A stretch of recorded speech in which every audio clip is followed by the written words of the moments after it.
We're live. All right, we live right now. Well, welcome back to another edition of Brothers-in-Law. We're getting started a little late today. We have a little technical difficulties, so we apologize for the inconvenience. My Check. co-host Corey's microphone having some technical difficulties, so I hope that everybody can hear me at least. And when Corey gets his up and running, we'll try to figure out what happened here. So if you're tuning in with us right now, we're a little late. I apologize for that. A little technical difficulties going on. We did have a pretty good show lineup for you today. Real good video. And it's a video that is going to talk about a traffic stop or a lady that was speeding in a school zone. That is what it started off as, and it turned into something way more. Okay. So bear with us, folks, while we're trying to get our technical difficulties squared away. Can you hear me now? Shouldn't be too much longer. And I still can't hear you, Corey. I see you. I see you on there, but I can't hear you.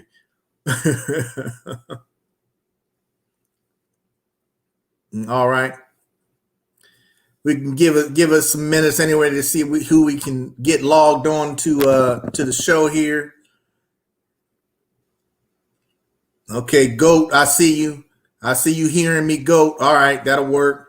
That'll work. For some reason, we can't hear Corey. All right. Joe, I hear. Okay, they hear Corey. Corey, they hear you. Hey, Joe, can you hear me?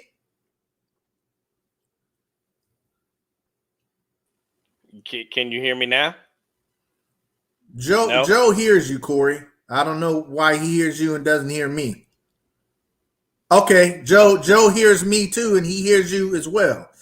For some reason, I can't hear you, Corey. Okay. We're gonna get this figured out, folks. So Joe and Goat, you guys can hear both me and Corey. It's just me that can't hear Corey for some reason. Let me check my stuff. No, my volume's up. Microphone is working. Corey, you can still hear me though, right? I just can't hear. Okay, there you go. I hear you now. Oh, you hear me? I hear you now. All right. Yeah. Okay. We got it going on now, folks. I told you we're a bunch of amateurs trying to figure this stuff out. So bear with us. Man, I promise we got a good video for you today. Okay. That we're going to get into. So thanks for joining us, Goat. Thanks for joining us, Joe. Feel free to make comments as you see fit. Start this off correctly. Hello. Welcome to another edition of Brothers-in-Law. I'm Mike Bradley. My co-host is Corey Taylor. We're both former law enforcement officers. I'm retired 26-year law enforcement officer in Northern California in the city called Pleasanton.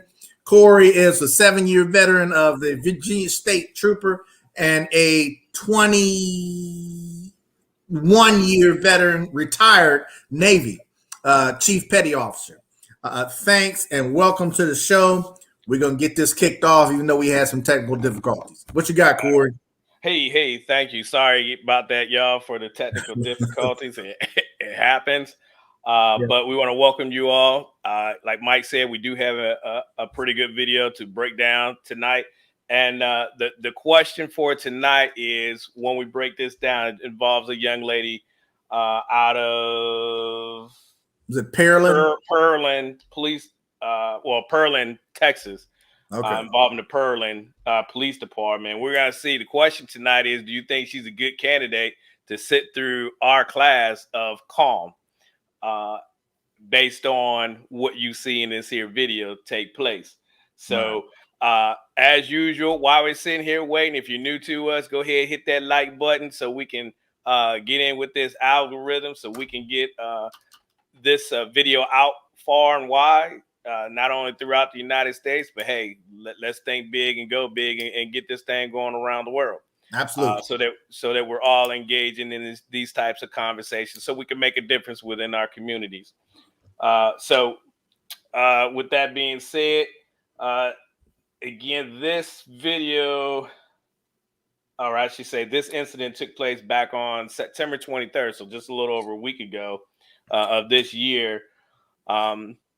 Lady was traveling at high rate of speed, through a school zone, and as law enforcement and everybody knows, you don't speed through a school zone.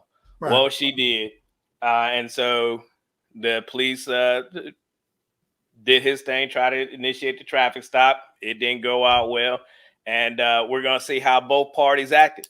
And by the end of the video, we hope that you gain some type of understanding of what police officers have to go through on a day-to-day basis, and see if the acronym C.A.L.M really would have played a role in this, and if so, how. And then we hope that you take away from this what not to do during a traffic stop. So let's go ahead. Mike, you got anything you want?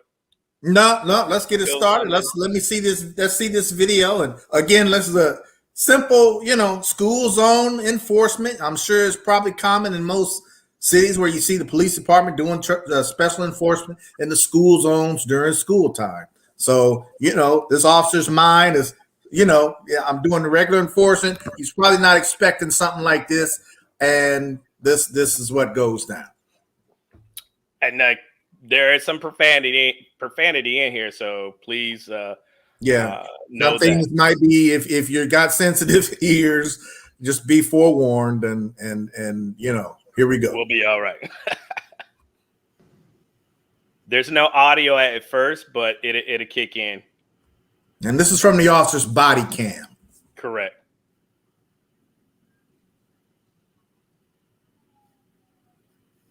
So that's the person in the vehicle. He flags her down he tries to flag her down for an enforcement violation. And keep in mind, he's on a motorcycle. That's why he's walking out to the road.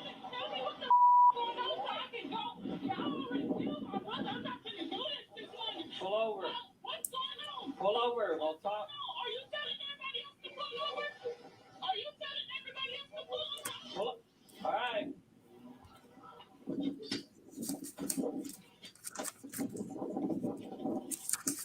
So she doesn't pull over. What do you think is going to happen if the officer tells you to pull over and you don't pull over? Okay, we'll have to go after you. So that's what you're seeing right here. Common sense right there, though, right? Isn't that? Yep.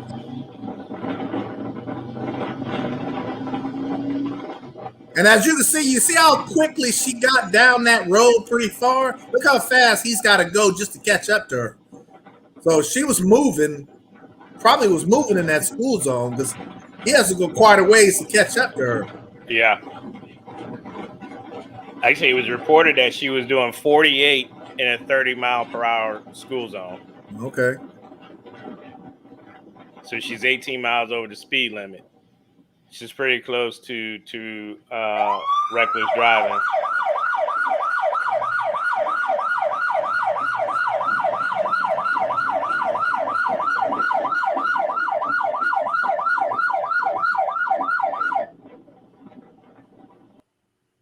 We've all seen. I'm sorry, I forgot these ads. And it's so important that we have I hate these things. Let me go ahead and stop it.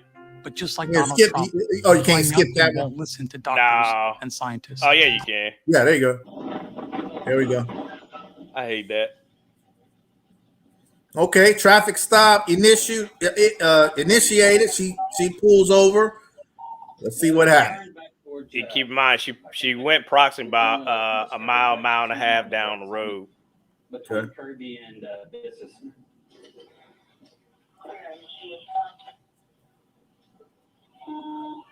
She is at the moment. I can hear her yelling even from before he even gets up to the car. Yeah. Stop. Why are you pulling me over? Leave me alone. I'm trying to go. I'm trying to go. Leave me alone. You killed my brother. I'm done. I didn't kill anybody. I'm done. Leave me alone. I'm crazy. My brother just. Put it in park. Now, what I had learned. Go ahead.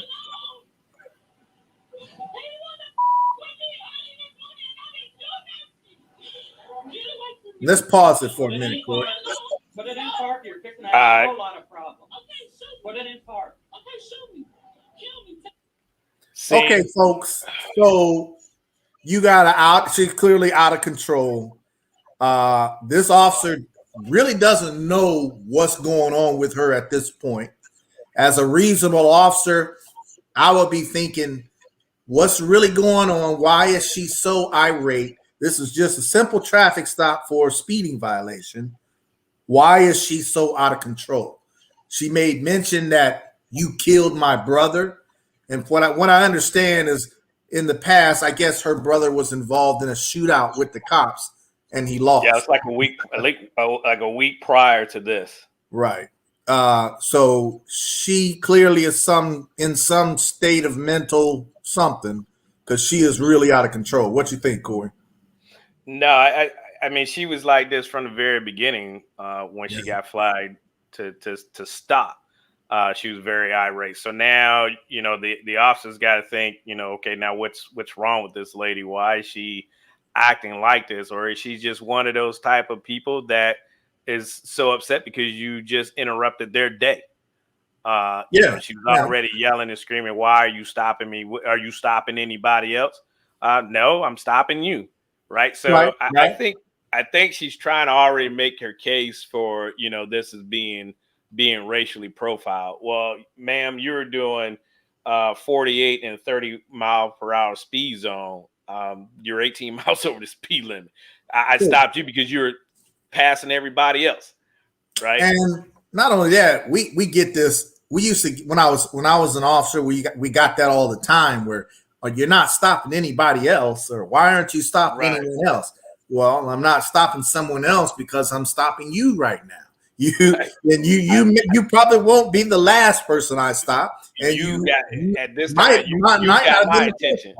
You got my undivided attention. You got my attention because you the one that I drew attention to because you were speeding. So, a lot of people, that's an average citizen comment right there is, how come you ain't stopping somebody else? Or why are you stopping me? Right. Now, I'm going to ask our viewers, you confronted with this type of situation as an officer, traffic violation, you make a traffic stop. As a citizen, what do our citizens think this officer should be doing at this point? Feel free to drop some comments because we want to. I want to get into the head of the average citizen to see what they expect of what they would do in this situation. Now, as a reasonable officer, Corey, I'm thinking, okay, I'm going to try to talk to this woman, obviously, and I'm going to try to calm her down. That's the first thing I'm going to do, right? That's the top of my head. I'm confronted with a person that I'm doing an enforcement contact on, and I'm not going to accomplish anything that I want to accomplish unless this woman is calm and complying and answering questions and listening, right? Correct. So I'm going to use my words, obviously, to try to calm this woman down. Now, keep in mind, you can only do that so long, but I'm going to at least start off with that. What you think? Very simple. I mean, we know you get caught up in everyday life. I mean, it might have been a valid reason why she was going there. Well, there is really no reason to go fast, especially in the school zone. Oh, you got a comment here. That's right. His daughter, Alana, she said he should calm her down and see what's wrong. Well, yeah, that's initially what the officer, as you'll see as we get going here. Yeah, and I agree with that. So the mindset of the officer right now is, okay, I got this irate woman. The number one goal for me when I conduct the traffic stop is I need you to do something. So my mindset is, what do I need to do at this moment to get this woman to do what I need to do? I need to find out what's wrong with her. Hey, man. Okay, calm down. What is wrong? You don't have to yell and scream. I'm not yelling and screaming at you. You have to, what we say in our previous videos, use verbal judo. Sure. Right. And I think the officer is trying to do that, but officers are humans too. It's like at some point, he's gonna elevate a little bit, but then he's gonna de-escalate. But because her acting like this is unnecessary. So this is why it's important for you to stay calm, right? Comply. Let's find out why he's stopping me. All right. You don't know. He's going to tell you why. But when you're acting irate like that, it's going to be a while before he tells you why he stopped you or she stopped you. Because right now, it's more important for me to get you under control so I can explain to you what's wrong. I can't explain it to you what's wrong and you understand and what I'm saying to you, and you're going off the deep end. Right. So the number one priority right now is to get you to calm down and relax. You need to start listening to what I'm telling you, and so we can get this rectified. Now, I agree. She escalated this now from a simple traffic stop to evading police, which we would call eluding. In a sense, yeah, and failure to yield. So this is a red flag that now it's making this officer think maybe I need to look at this person a little deeper than just traffic violation. Yeah. When I tried to flag her down and pull her over the first time, she refused and took off. Okay. Yeah. Red flag number one. Number two, I hear her yelling and screaming before I even come up and approach the window. I hear her yelling and screaming. And now, folks, in this situation, I'm not sure what she expects. Does she really think that because she's yelling and screaming that the officer's just going to say, you know what, man, you're having a bad day, I'm going to let you go? Yeah. That's not going to happen, okay? It's not going to happen that way, no. No. So let's see what she does. Let's see what she does, Corey.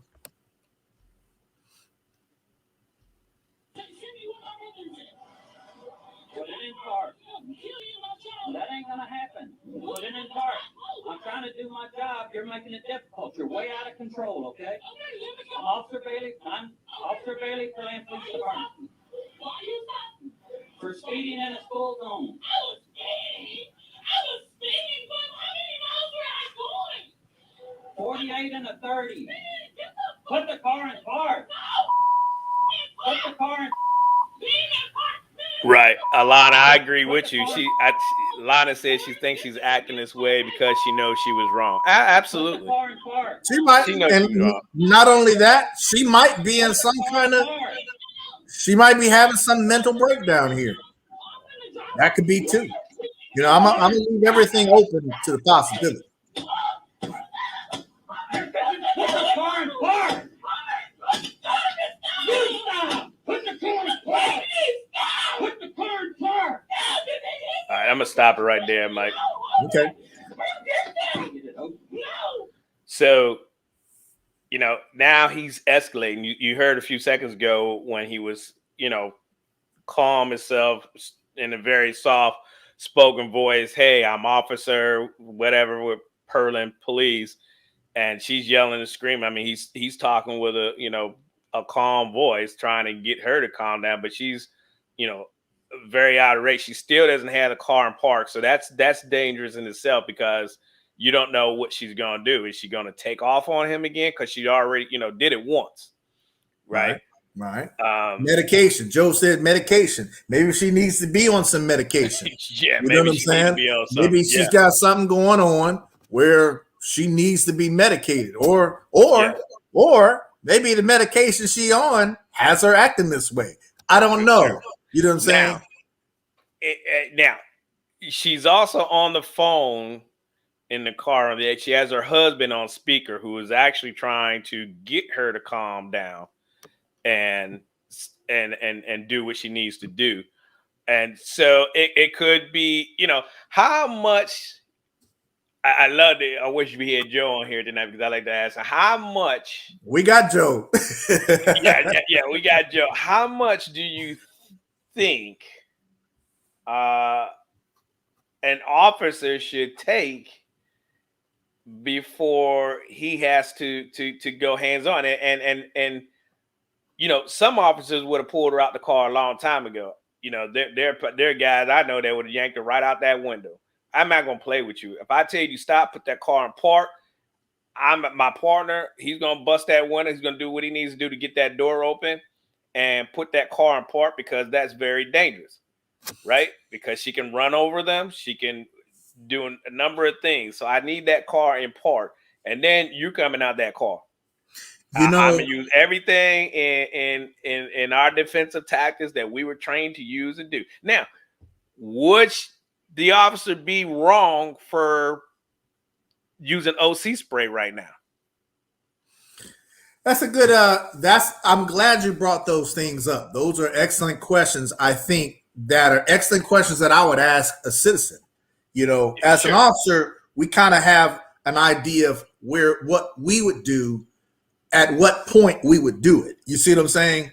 But the average citizens, I want to hear what they think an officer should do.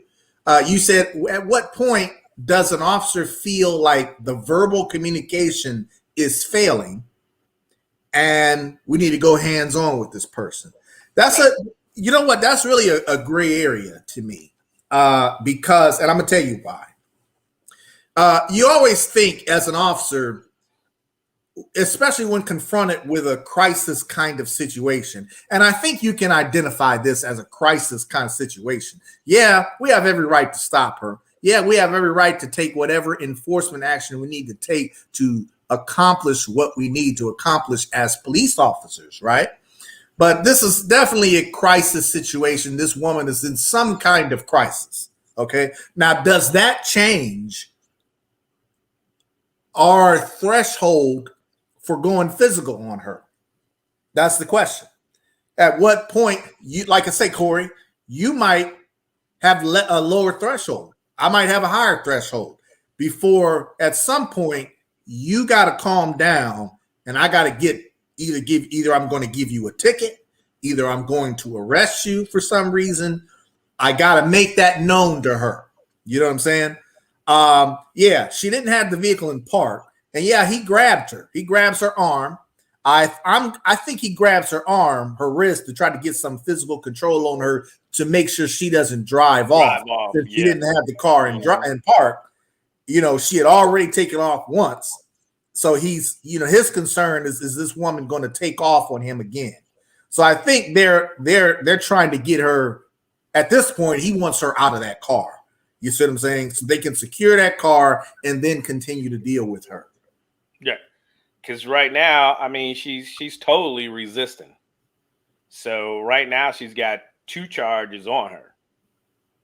And she's refusing. She's refusing to put the car in park. Mm-hmm. She's refusing to comply. You just don't know. So the officer has to take some kind of physical control to make sure number one, just to make sure she doesn't drive off. Yeah. Right. And then you have something worse. What do you say? Yeah. What I'm gonna read. You got a comment here from Goat. She says, because she's acting so crazy, I would use pain compliance. Well, you're not really in that position to use real good pain compliance. I mean, you're not gonna throw any punches on her, but you could hit. Now, I don't want to say hit, but you could use pressure points. Yeah. You can get her in a wrist. Get her out of that car. Yeah, you can get her in a wrist lock and put pressure on that wrist to get her, to start trying to do what you need her to do. But she's so out of control. I don't even know if that will hurt. But because she's got her seatbelt on, so they got to get her out of this seatbelt. So the partner's doing one thing, he's trying to bust the window and trying to, or you could do some type of distraction like that, but to get that seatbelt, you're gonna have to get it from the passenger side. You don't want the officer on the driver's side reaching over her when she's acting like that. So, right. You could do some type of distraction to try to get her out, but not at this point. You're not going to cut the seatbelt because you don't want any sharp objects around her while you're trying to remove her from the vehicle. Heck, I mean, I know guys will just fill the car with OC spray and let her roll the window back up and sit for her, let it marinate for a little bit, and then she's going to come on out that car. You know what I mean? Smoke them, right? Yeah, I mean, hit them with some OC spray. You see how we're discussing this this is what goes on in the mind of an officer in this type of situation. These are the challenges that a regular officer faces in this kind of situation. We're thinking about how we can't reach across her, how we're going to get her out of the car, why she ain't putting it in park. Is she going to take off from me? What is my partner doing on the other side? Is he distracting her? There definitely needs to, number one, officers definitely need to make sure they communicate with each other to say, this is what I'm trying to do. I'm trying to get her out of the car, number one. And so your partner knows what you're trying to do. Read Joe's comment there. There it is. Hindsight is easy. Yes, officers are making decisions in split moments in real time. Isolate and control. Absolutely, Joe. And for the citizens who don't know that, we have the luxury of sitting here and breaking this down and slowly talking about what we would do from A, B, C, and D. But keep in mind, these officers are faced with that right then and there, right in front. And split-second decision, what are they going to do? You see what I'm saying? And they got to do something. They got to make a decision. Isolate and control. Absolutely. What do you say, Corey? No, I agree 100%. Yeah, go. One thing we do know for sure, she is acting crazy. Now, here's another thing you got to keep in mind, too. Listen to what she was saying. She said, y'all killed my brother, right? So it's almost like, okay, is she going still in that grieving process? Because she got in a shootout, or not she did, I'm sorry. Her brother was in a shootout with police, and her brother killed one officer, and then he in turn was ended up shot and killed by the police in that shootout. So she's blaming the police for the killing of her brother. So she's already in a state of crisis at this moment because the police are dealing with her. So yeah, let's keep playing and see what happens next here. What these officers decide to do.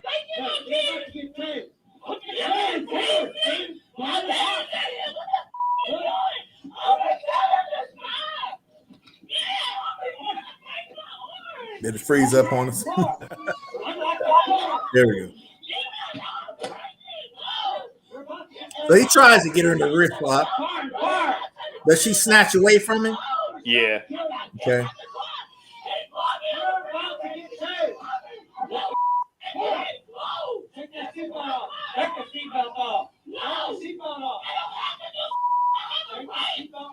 So she's refusing to do everything here. Everything.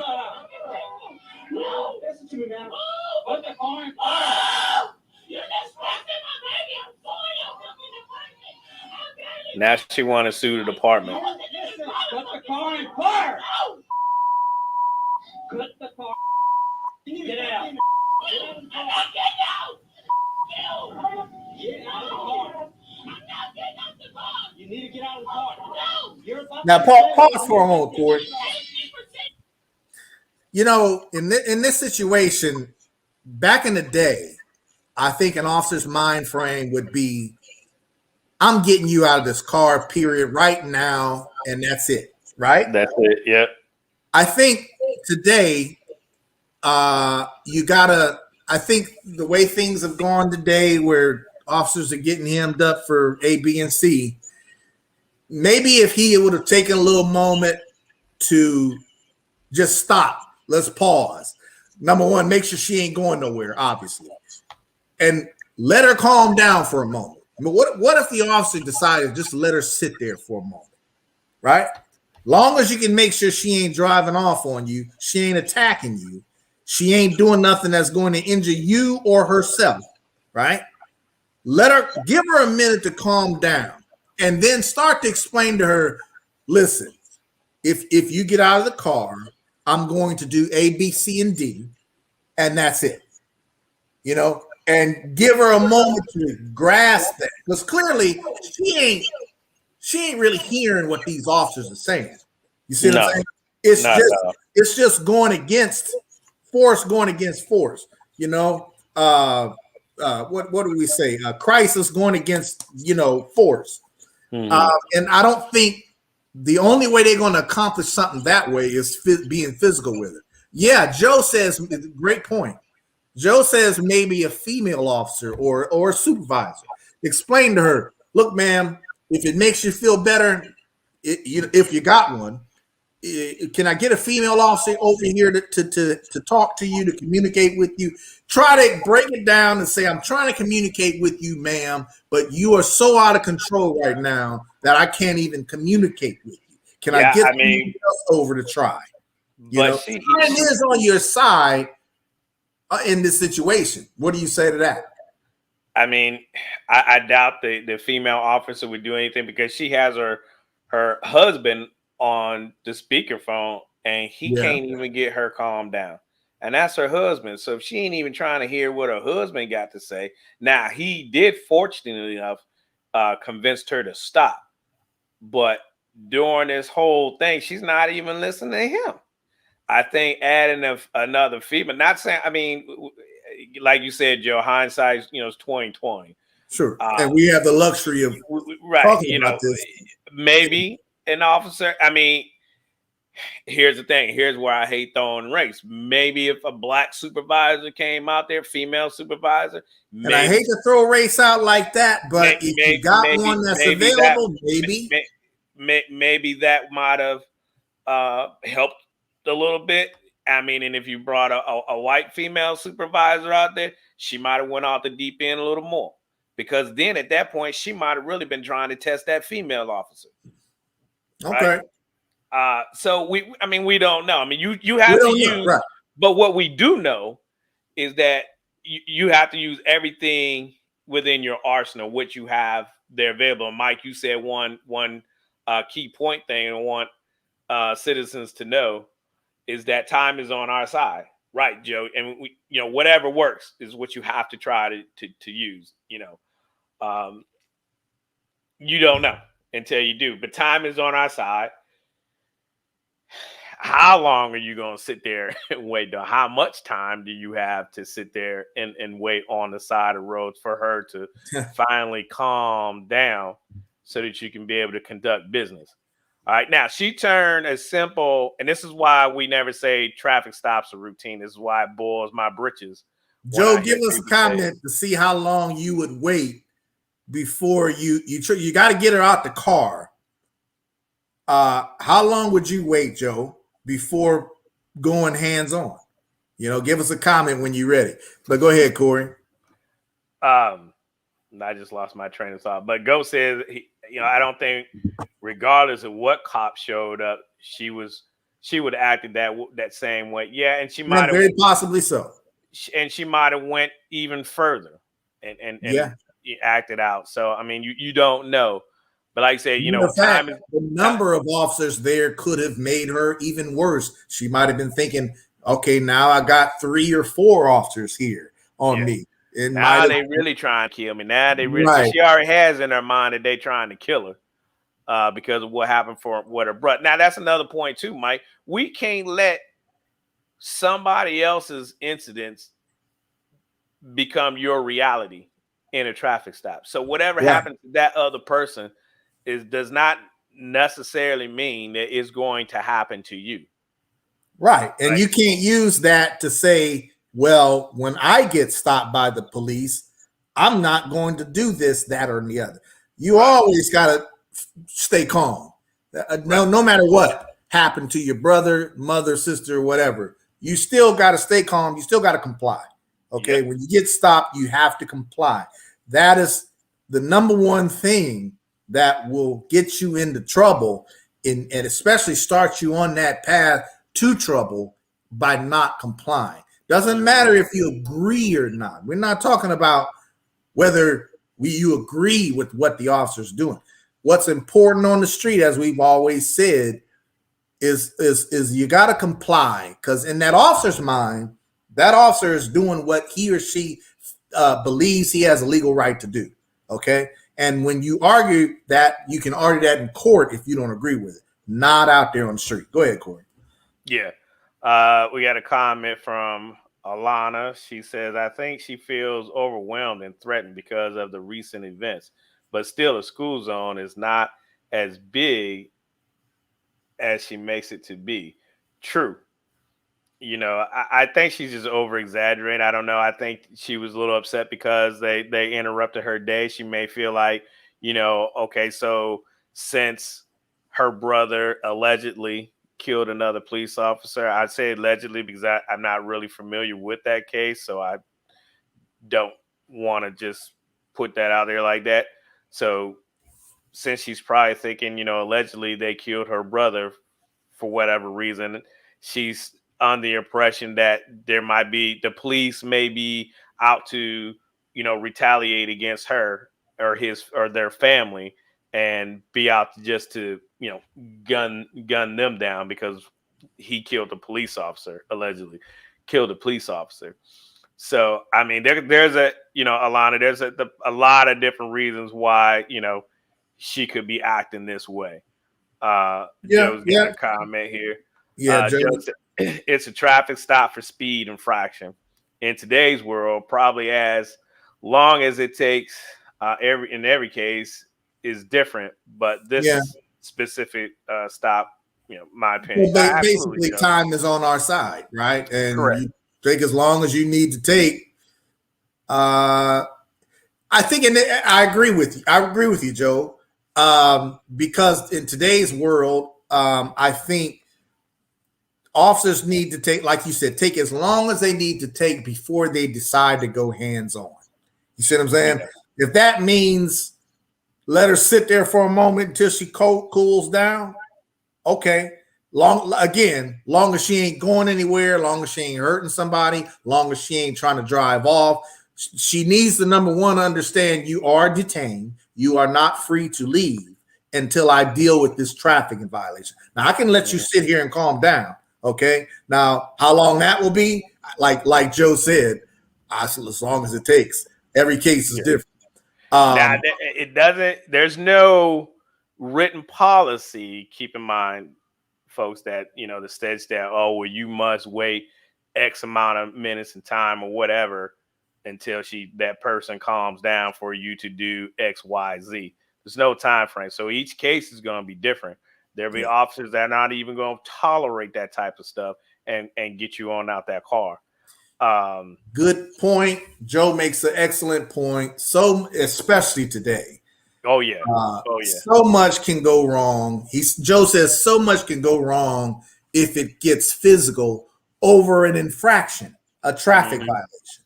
Oh I yeah. think I agree with that wholeheartedly. I think officers have to definitely.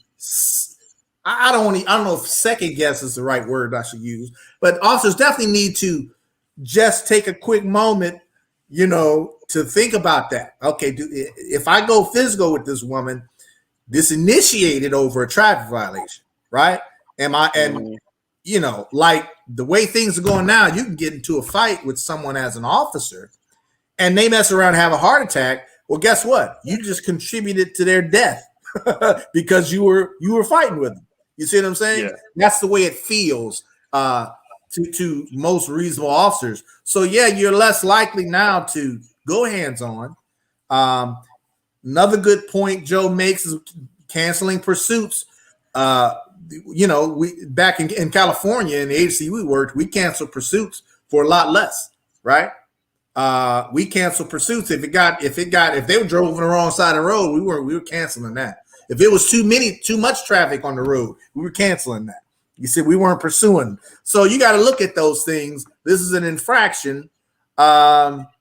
How far are you willing to go for an infraction as an officer? Well, I mean, it's, you're right. I mean, everybody has a right to cancel pursuit. It doesn't have to be from the supervisor. Uh, Two things I want to make them answer Alana's question or comment here. She says, like, hands on should be a last resort, or it could be a first resort. I mean, there's no right or wrong way. The officer has to gain control of the situation. Now it just relies on that officer. Mike and I could probably handle this situation very differently, and it'd still be within department policy. I do not have to wait to for her to calm down. I gave you a direct order to get out of the car, to put the car in park. If you don't do those things, there are techniques and tactics that I can do and use to get you out of that vehicle, to get that seatbelt off of you, and to get you out of that vehicle, and be perfectly within department standards, right? Mike can do the more relaxed way of just letting you have your moment. Remember, because time is on our side, right? And wait for you to calm down and then get you out of the car. Both ways are correct. It's just who that officer is. Now, as long as you're within department policy, you didn't violate any laws, you didn't violate their constitutional rights, the officer's going to be fine. Now, pursuits, yes, we can stop those things. But however, in school zones, you may, I say I have mixed emotions about, pursuits and people, departments out here now want to cancel pursuits.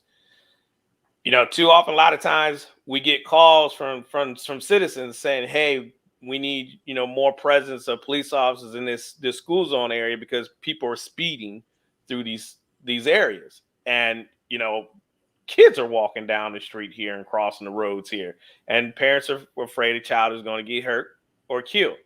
So you have to beef up your presence there.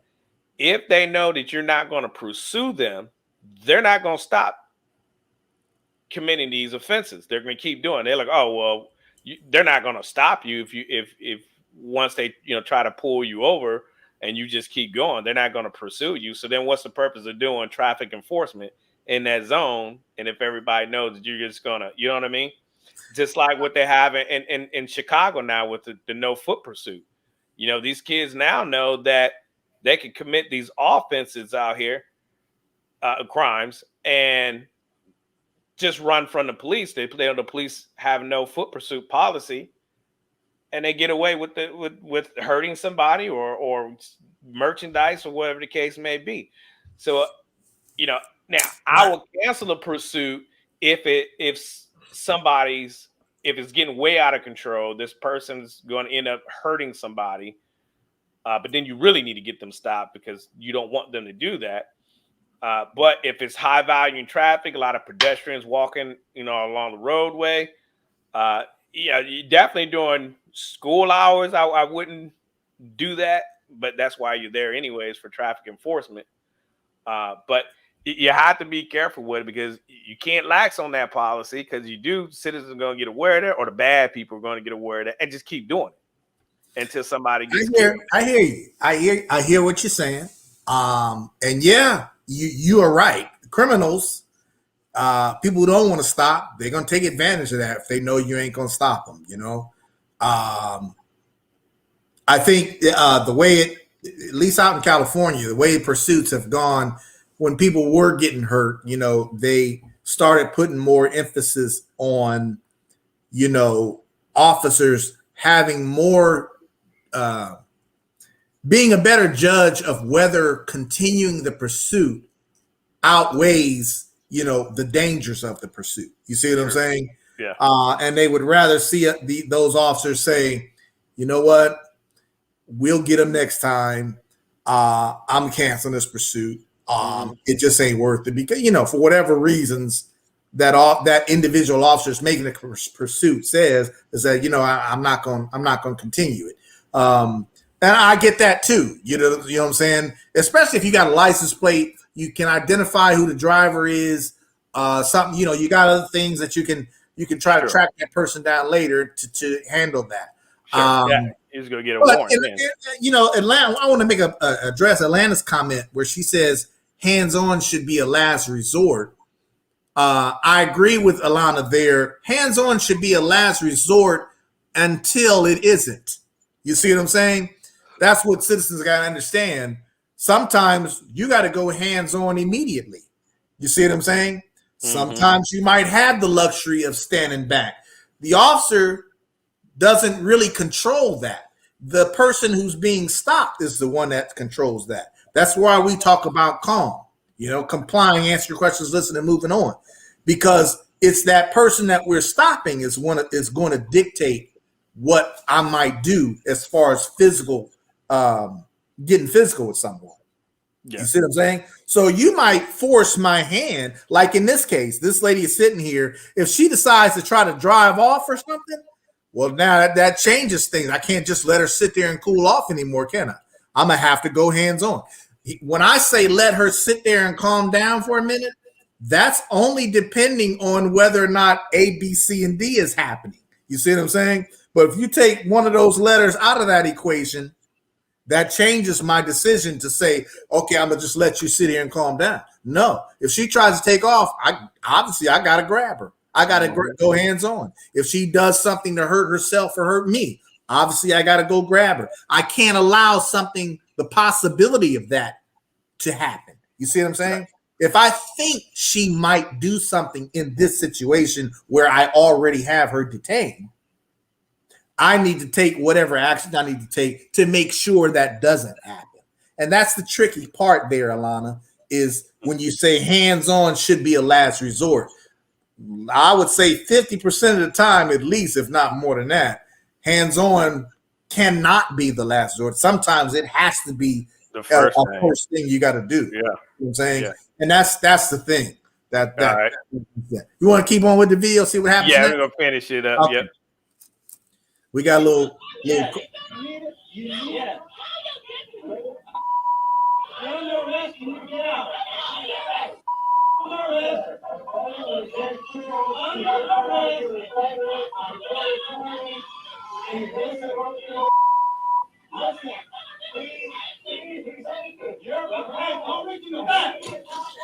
And get another. Well, he tases her. Depression can be a really tough thing another to go commercial. I hate you. No, he just skipped that. A lot of ideas. Yeah. So he said, so clearly it's changed to detention and now you under arrest. Oh, she got a baby in the back. Yeah, she's got her son in the back seat. Get out of the car.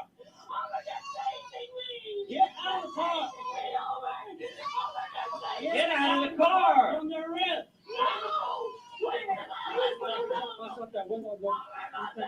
don't have anything to post this.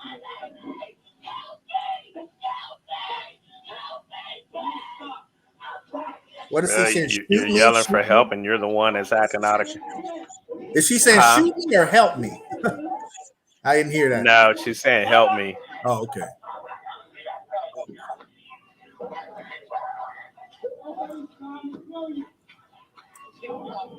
I'm gonna break your window.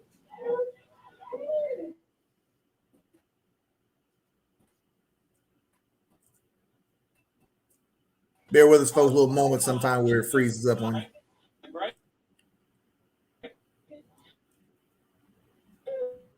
No, she's refusing to get out of the car. We need another unit. Get out of the car!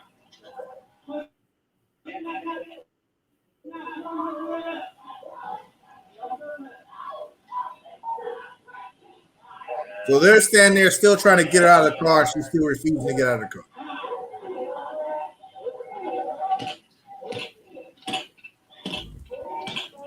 Did it freeze up on us here, Corey? Oh, there we go.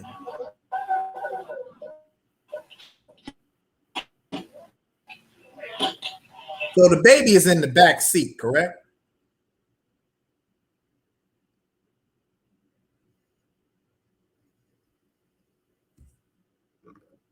I'm having some technical difficulties, folks. Sorry, bear with us. Can you hear me, Corey?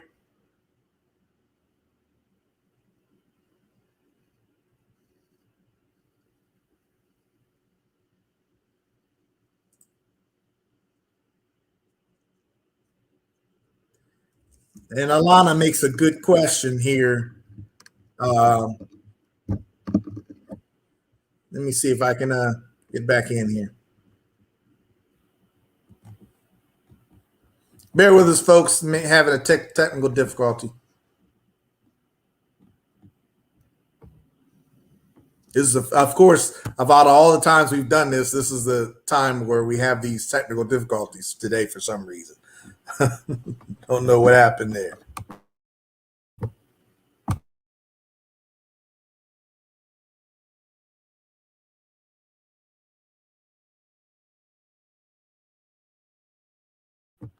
Okay, Goat. I see that you can see and hear me. So Alana asked a question that since she ran from the officer in a way, does he have the right to do whatever it takes to make her listen? Yeah, and at that point, when you're on a traffic stop, that is a detention. So you are under the control and the authority of that officer. If you ran from them and then you stop and they catch up to you, you already committed a violation in addition to the violation. Okay, so Corey, you back on? There, we lost Yeah, we lost. I hear you a little bit, but you connectivity. freezing. Can you hear me now? I can hear you.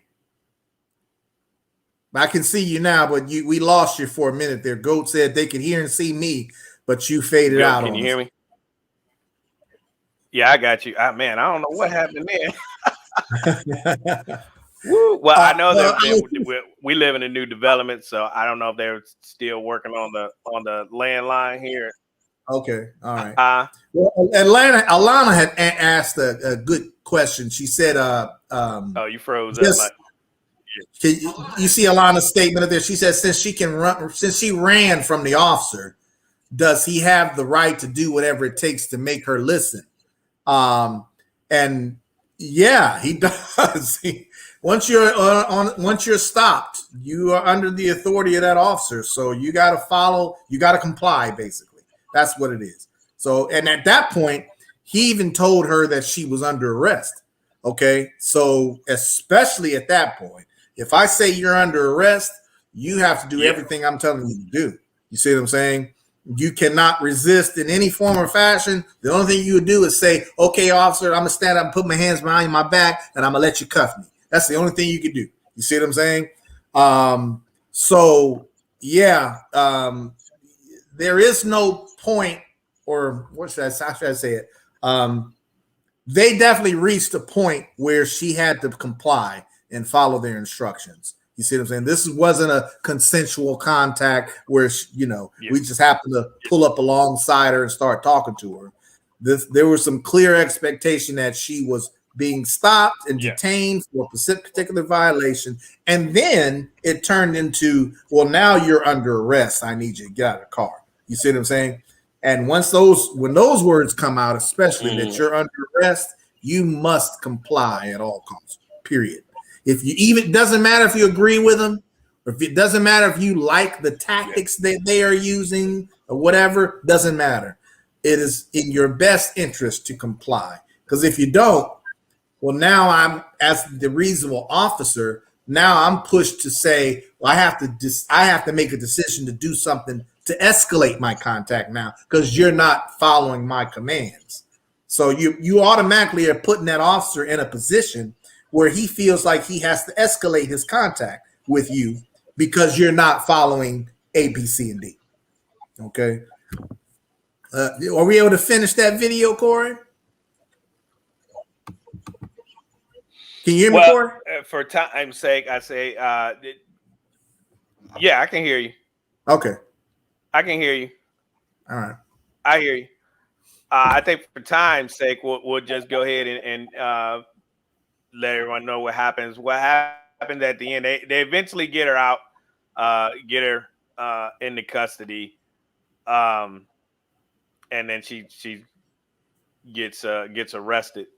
But at the end of the day, you gotta comply.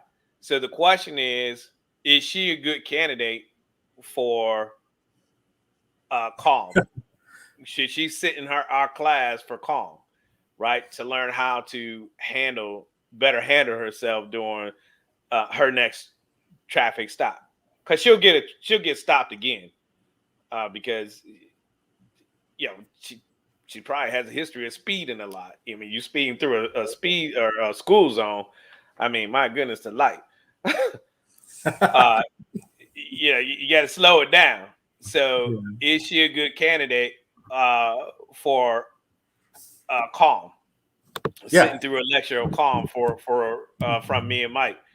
Goat says yes, she is, and Alana says yes as well. She needs a 40-hour class. Yeah, she needs something. I mean, because at the end of the day, you know, she could hurt somebody and get somebody killed. So, or she could force an but in officer her defense, and do they get hurt herself like that, you know? yeah. In her defense, though, she they showed a news press conference she did after they released her, and she was very apologetic. She realized, you know, what she did was wrong. So those are good things. You know, you can't always overreact like this, folks. I mean, this is why we tell you to stay calm, right? Let's figure this thing out. I mean, you have your day in court. So make sure you guys like, share, and subscribe to our channel. We hope you like this video. We apologize for the technicalities we had in the beginning and then towards the end here. Not sure what happened, but we apologize for that and still hope that you got something of value out of this. So Joe says C.A.L.M needs to be intro to DMV, Department of Motor Vehicles Driver's Ed class. Yeah, I agree. Yeah. You need to come see us before you get that driver's license. Yeah, that's a good idea, Joe.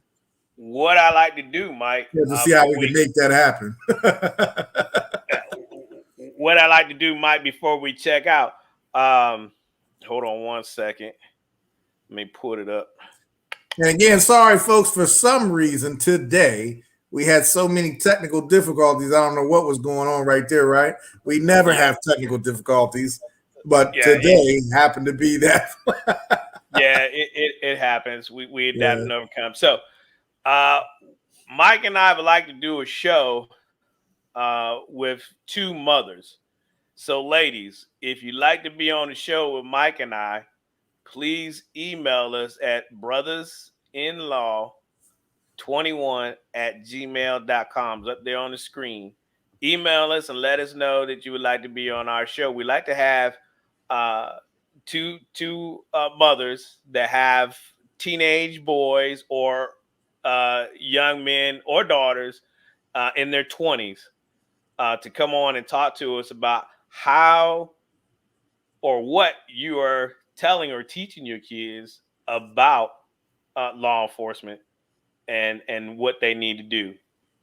Right. And Mike and I will engage with you guys in this conversation to maybe give you a few more pointers on what you can teach your kids to help make sure that their traffic stop with the police goes without any wrongdoings being done, and so that they stay safe and the officers stay safe. Yeah, and it's your opportunity to, you know, just have some questions for us. If you had some questions for what would a reasonable officer do in this particular situation, like Corey was saying, or you have some fears or concerns about your sons interacting with. Thanks for joining us, Joe. If you have some fears about your sons interacting with police and what they need to know, what we think they should do or shouldn't do. Shoot us an email. We'll get you on the show, and getting you on the show is no big deal. It's an easy thing. If you got a computer, microphone, and a lighted room, we'll send you a link to link on when it's time to come on, and you'll pop up on the screen, and we're rolling. So it's not a lot to it. It's nothing difficult to do. It's nothing difficult to set up or nothing like that. You see, and it's just an opportunity for average citizen to come on here, and if they'd like to ask us some questions. Corey and I, you know, we did the job, the law enforcement, for a long time. We were that officers when you called the police. We were that officers that came to handle whatever you needed handling. Or if you got pulled over by police, we were one of those officers that pulled people over. That was a common part of our jobs. Okay, great. Thanks for everybody for joining us. And don't forget to hit that share, like, and subscribe button. And this is how we do. Anything else, Corey? No, that's it. We'll be back next week with another video. And then, like we said, if ladies, if you'd like to be on with us, drop us an email and we'll set a date that works for everybody. and we'll link up and we'll do a show. And then, you know, eventually we'll try to get the fathers in here and let's have a men discussion. And then, you know, so forth and so on, because we want to make this a community thing. This is how we make our communities better, by sharing ideas. And then now it'd be important for you to get out here and act on these ideas that we're talking about to make policing better within our communities. Not so much if you don't feel like interacting with the law enforcement, but make it better within your community with the other young people. Tell them what we talk about. Get them on here and listening to us. And so we can help folks out here. What word am I looking for? Try to not rebrand neighborhoods, but to make people. Things right. You just educate try to make people things on what to do. Yeah. So so hit us up, ladies, if you want to be on here. Brothas-in-law21@gmail.com, and we will see y'all next week. Same time, same sandbox. All right. Peace out. Peace.